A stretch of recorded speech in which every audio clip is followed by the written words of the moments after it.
Audio clip number 14۔ اس میں آپ انشاءاللہ عز و جل قرآن پاک کی سورہ بقرہ کی آیت نمبر 34 سے لے کر 36 تک، یعنی 34 سے لے کر 36 تک کی تلاوت، ترجمہ اور تفسیر صراط الجنان سنیں گے۔ بسم اللہ الرحمن الرحیم۔ ترجمہ: اللہ کے نام سے شروع جو نہایت مہربان رحمت والا ہے۔ وَإِذْ قُلْنَا لِلْمَلَائِكَةِ اسْجُدُوا لِآدَمَ فَسَجَدُوا إِلَّا إِبْلِيسَ أَبَى وَاسْتَكْبَرَ وَكَانَ مِنَ الْكَافِرِينَ۔ ترجمہ: اور یاد کرو جب ہم نے فرشتوں کو حکم دیا کہ آدم کو سجدہ کرو تو ابلیس کے علاوہ سب نے سجدہ کیا، اس نے انکار کیا اور تکبر کیا اور کافر ہو گیا۔ اسجدوا لآدم، آدم کو سجدہ کرو۔ تفسیر صراط الجنان میں ہے اللہ تعالیٰ نے حضرت آدم علیہ السلام کو تمام موجودات کا نمونہ اور عالم روحانی اور جسمانی کا مجموعہ بنایا اور فرشتوں کے لیے حصول کمالات کا وسیلہ بنایا، تو انہیں حکم فرمایا کہ حضرت آدم علیہ السلام کو سجدہ کریں، کیونکہ اس میں حضرت آدم علیہ السلام کی فضیلت کا اعتراف اور اپنے مقولہ اتجعل فیہا کی معذرت بھی ہے۔ بہرحال تمام فرشتوں کو سجدے کا حکم دیا گیا اور ملائکہ مقربین سمیت تمام فرشتوں نے سجدہ کیا، لیکن شیطان نے سجدہ کرنے سے انکار کر دیا اور تکبر کے طور پر یہ سمجھتا رہا کہ وہ حضرت آدم علیہ السلام سے افضل ہے اور اس جیسے انتہائی عبادت گزار فرشتوں کے استاد اور مقرب بارگاہ الہی کو سجدے کا حکم دینا حکمت کے خلاف ہے۔ اپنے اس باطل عقیدے، حکم الہی سے انکار اور تعظیم نبی سے تکبر کی وجہ سے وہ کافر ہو گیا۔ حضرت آدم علیہ السلام اور ابلیس کا واقعہ قرآن پاک کی 7 سورتوں میں بیان کیا گیا ہے۔ سجدہ سے متعلق چند شرعی احکام اس آیت میں سجدے کا ذکر ہے، اس مناسبت سے یہاں سجدے سے متعلق چند احکام بیان کیے جاتے ہیں۔ سجدے کی 2 قسمیں ہیں، عبادت کا سجدہ، تعظیم کا سجدہ۔ عبادت کا سجدہ کسی کو معبود سمجھ کر کیا جاتا ہے، اور تعظیم کا سجدہ وہ ہوتا ہے جس سے مسجود یعنی جسے سجدہ کیا جائے اس کی تعظیم مقصود ہوتی ہے۔ تعظیمی سجدہ پہلی شریعتوں میں جائز تھا، ہماری شریعت میں منسوخ کر دیا گیا، اب کسی کے لیے جائز نہیں ہے، لہٰذا کسی پیر یا ولی یا مزار کو تعظیمی سجدہ کرنا حرام ہے۔ لیکن یہ یاد رہے کہ تعظیمی سجدہ کرنے والوں پر یہ بہتان باندھنا کہ یہ معبود سمجھ کر سجدہ کرتے ہیں، یہ اس تعظیمی سجدے سے بڑا جرم ہے، کیونکہ یہ مسلمانوں کو مشرک و کافر کہنا ہے۔ تکبر کی مذمت۔ تکبر ایسا خطرناک عمل ہے کہ یہ بعض اوقات بندے کو کفر تک پہنچا دیتا ہے، اس لیے ہر مسلمان کو چاہیے کہ وہ تکبر کرنے سے بچے۔ حضرت عبداللہ ابن مسعود رضی اللہ تعالی عنہ سے روایت ہے، نبی کریم صلی اللہ تعالی علیہ وسلم نے ارشاد فرمایا، تکبر حق کی مخالفت کرنے اور لوگوں کو حقیر جاننے کا نام ہے۔ حضرت عبداللہ ابن مسعود رضی اللہ تعالی عنہ سے روایت ہے، حضور اقدس صلی اللہ تعالی علیہ وسلم نے ارشاد فرمایا، تکبر سے بچتے رہو، کیونکہ اسی تکبر نے شیطان کو اس بات پر ابھارا تھا کہ وہ حضرت آدم علیہ السلام کو سجدہ نہ کرے۔ وَقُلْنَا يَا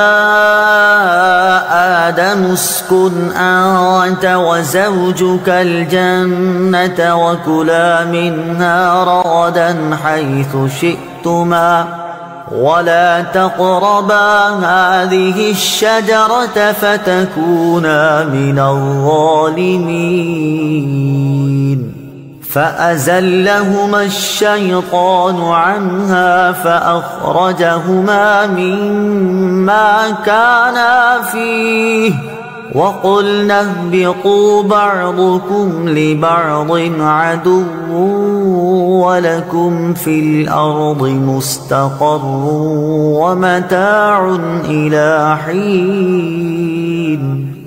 ترجمہ: اور ہم نے فرمایا، اے آدم، تم اور تمہاری بیوی جنت میں رہو اور بغیر روک ٹوک کے جہاں تمہارا جی چاہے کھاؤ، البتہ اس درخت کے قریب نہ جانا ورنہ حد سے بڑھنے والوں میں شامل ہو جاؤ گے۔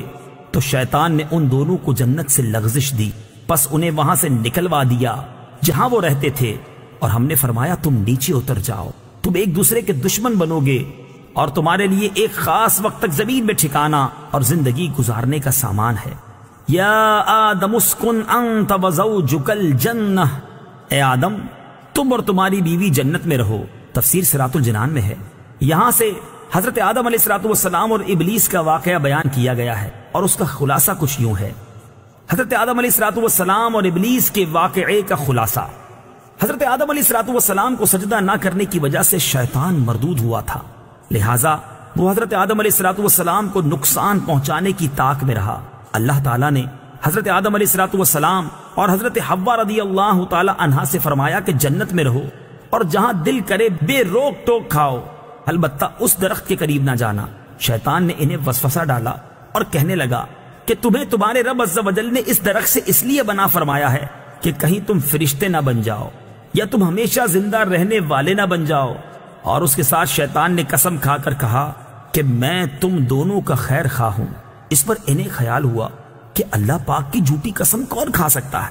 اس خیال سے حضرت حوا رضی اللہ تعالی عنہا نے اس میں سے کچھ کھایا، پھر حضرت آدم علیہ الصلوۃ والسلام کو دیا تو انہوں نے بھی کھا لیا، اور یہ خیال کیا کہ اللہ تعالیٰ کی ممانعت تحریمی نہ تھی بلکہ تنزیہی تھی، یعنی حرام قرار دینے کے لیے نہ تھی بلکہ ایک ناپسندیدگی کا اظہار تھا۔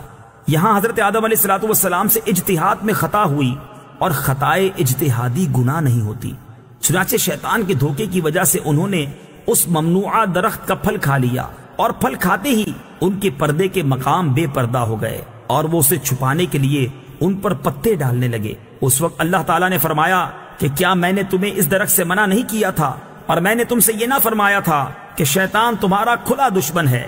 اس کے بعد حکم الہی ہوا کہ تم زمین پر اتر جاؤ، اب تمہاری اولاد آپس میں ایک دوسرے کی دشمن ہوگی، اور تم ایک خاص وقت تک زمین میں رہو گے۔ زمین پر تشریف آوری کے بعد حضرت آدم علیہ الصلوۃ والسلام ایک عرصے تک اپنی لغزش کی معافی مانگتے رہے، حتیٰ کہ آپ علیہ الصلوۃ والسلام کو اللہ تعالیٰ کی طرف سے چند کلمات سکھائے گئے۔ پھر جب آپ علیہ الصلوۃ والسلام نے ان کلمات کے ساتھ توبہ و معافی کی درخواست کی تو وہ قبول ہوئی۔ ایک اہم مسئلہ، یہاں ایک اہم مسئلہ یاد رکھنا ضروری ہے، کیونکہ آج کل بے باکی کا دور ہے اور جس کا جو جی چاہتا ہے بول دیتا ہے، یہاں تک کہ مذہبی معاملات میں اور اہم عقائد میں بھی زبان کی بے احتیاطیاں شمار سے باہر ہیں۔ اس میں سب سے زیادہ بے باکی جس مسئلے میں دیکھنے میں آتی ہے وہ حضرت آدم علیہ الصلوۃ والسلام کا جنتی ممنوعہ درخت سے پھل کھانا ہے۔ اعلیٰ حضرت امام احمد رضا خان علیہ رحمت الرحمان فرماتے ہیں، غیر تلاوت میں اپنی طرف سے حضرت آدم علیہ الصلوۃ والسلام کی طرف نافرمانی و گناہ کی نسبت حرام ہے۔ ائمہ دین نے اس کی تصریح فرمائی، بلکہ ایک جماعت علماء کرام نے اسے کفر بتایا ہے۔ لہٰذا اپنے ایمان اور قبر و آخرت پر ترس کھاتے ہوئے ان معاملات میں خاص طور پر اپنی زبان پر قابو رکھیں۔ وَلَا تَقْرَبَا، اور قریب نہ جانا۔ اس آیت میں اصل ممانعت درخت کا پھل کھانے کی ہے، لیکن اس کے لیے فرمایا کہ قریب نہ جانا۔ اس طرز خطاب سے علماء نے یہ مسئلہ نکالا ہے کہ اصل فعل کے ارتکاب سے بچانے کے لیے اس کے قریب جانے سے بھی روکنا چاہیے۔ جیسے بچے کے سیڑھیوں سے گرنے کا اندیشہ ہوتا ہے تو اسے صرف سیڑھیوں پر کھڑا ہونے سے منع نہیں کرتے بلکہ سیڑھیوں کے قریب بھی نہیں جانے دیتے۔ اسی طرح بیسیوں کاموں میں علماء کرام اسی اندیشے سے منع فرماتے ہیں کہ کوئی فعل بذات خود منع نہیں ہوتا، لیکن اگر لوگ اس کے قریب جائیں گے تو ممنوع کا ارتکاب کر بیٹھیں گے۔ جیسے عورتوں کو قبرستان جانے سے منع کرنے میں یہی حکمت ہے۔ اسی سے پیر اور مشائخ کے فعل کا استدلال ہو سکتا ہے کہ وہ مریدوں کی تربیت کے لیے بعض اوقات کسی جائز کام سے بھی روک دیتے ہیں، کیونکہ وہ جائز کام کسی برائی تک پہنچنے کا ذریعہ بن سکتا ہے۔ فَتَكُونَا مِنَ الظَّالِمِينَ، ورنہ تم زیادتی کرنے والوں سے ہو جاؤ گے۔